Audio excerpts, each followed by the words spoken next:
अल्लाह अकबर। कौन कहता है कि ज़माना मौज़ों का अब नहीं, आज भी हो जो इब्राहिम का ईमान पैदा, आग कर सकती है अंदाज़े गुलिस्तां पैदा।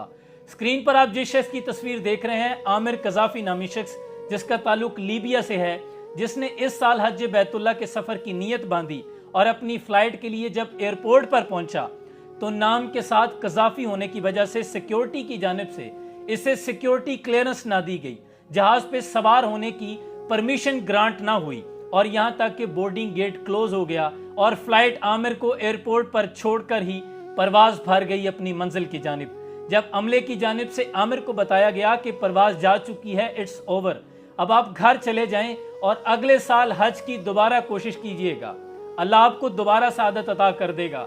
लेकिन आमिर का यकीन मोहकम देखिए, उसने कहा कि नहीं, मैं तो अपने रब से अहद कर चुका हूँ, मैंने तो हज बैतुल्लाह की नीयत कर ली है, ये जहाज मुझे छोड़कर कैसे जा सकता है। अल्लाह की कुदरत देखिए, जब दुआ एड़ियां रगड़ने पे आ जाती है तो कबूलियत के चश्मे में यूं हलचल होती है, फिर उसी जहाज में फनी खराबी होती है, जहाज को दोबारा एयरपोर्ट पे आना पड़ता है। और जब आमिर को इस बात का पता चलता है तो उम्मीद फिर से जाग जाती है, फिर ईमान में जोश आने लगता है कि मैं इस बार इस जहाज पर सवार हो जाऊंगा, मुझे क्लियरेंस मिल जाएगी। लेकिन जब जहाज की फनी खराबी को दूर कर दिया गया और एयरपोर्ट की मैकेनिकल टीम की जानिब से जहाज को क्लियरेंस मिल गई, तो पायलट को जब ये बताया गया कि एक शख्स है जो कि पीछे रह गया है, अगर आप कहें तो उसको सवार कर दिया जाए, तो इस पर पायलट ने कहा कि नहीं, ये हमारे उसूल व ज़वाबित के खिलाफ है, जहाज का दरवाज़ा नहीं खुलेगा और जहाज दोबारा परवाज भर लेता है। इस बार तो अमले की जानिब से सख्ती से बताया जाता है कि अब तो नामुमकिनात में से है, इट्स ओवर, अब आप घर वापस चले जाएं। लेकिन आमिर है कि एयरपोर्ट छोड़ने से इनकारी है, अपने रब की ज़ात पर इस कदर यकीन था कि नहीं, ये जहाज मुझे छोड़कर नहीं जा सकता।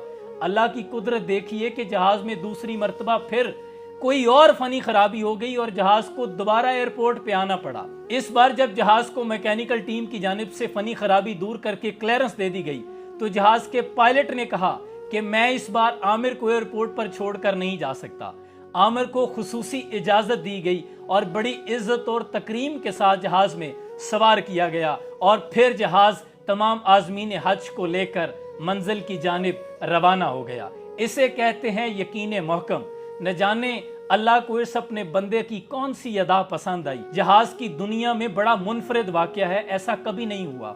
ये मोज़ाती तौर पे था कि जहाज को दोबारा किसी शख्स को ले जाने के लिए वापस आना पड़े। आज भी अगर आपका ईमान कामिल हो, अल्लाह की ज़ात आपके लिए नामुमकिनात से मुमकिनात को निकालने पर कादिर है। वो हज़रत यूसुफ को कुएं से निकाल के मिस्र के तख्त पे बिठा सकता है, वो इब्राहीम अलैहिस्सलाम को नमरूद की आग में महफूज रख सकता है। वो ज़ात है जो हज़रत यूनुस अलैहिस्सलाम को मछली के पेट में से जिंदा निकालने पे कादिर है, जो रात को दरख्तों पे सोए परिंदों को गिरने नहीं देता। वो मुझे और आपको मुश्किलात में, मुसीबतों में घिरा हुआ कैसे छोड़ सकता है। बस हमें अपने रब से जुड़ने की ज़रूरत है, अल्लाह की ज़ात पर तवक्कल करने की ज़रूरत है। अल्लाह करीम से दुआ है अल्लाह हमें भी अपने रब पर इसी तरह तवक्कुल और यकीन मोहकम करने की तौफीक अता फरमाए। अपना बहुत सा ख्याल रखिएगा। सलाम पहुँचे।